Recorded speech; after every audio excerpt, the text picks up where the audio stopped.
Have you ever wondered what the maximum sick leave is you can carry into retirement? Well, if you have, then stay tuned for this FERS Federal Fact Check. Hi, I'm Micah with Plan Your Federal Retirement. Today we have a great question from Wayne, and he says, what is the maximum amount of unused annual leave that it may be paid for when I retire?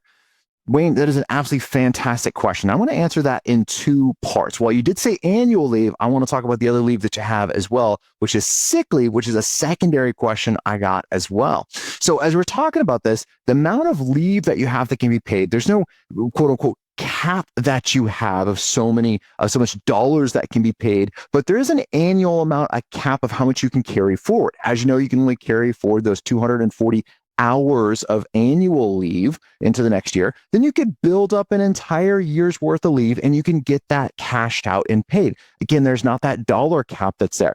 Now, some people in a very unique situation are unable to use their leave because of their positions, and that can also be banked and cashed out as a lump sum as well. It's a very rare situation, but if you fall into that, that's going to be there.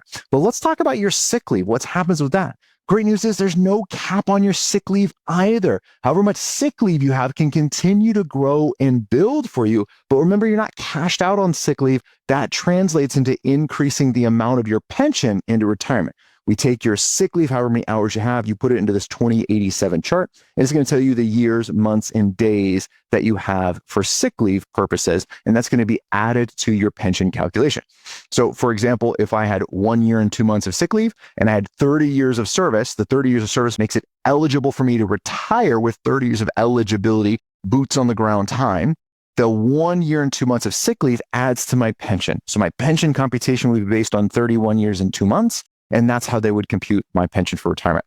If you have great questions about your benefits like these to make sure you're getting the most out of them, then make sure you submit them at planyourfederalretirement.com. Give us a share. We're transforming the world to federal employees, getting you more information about your benefits, and we cannot do that without your help. Till next time, happy planning.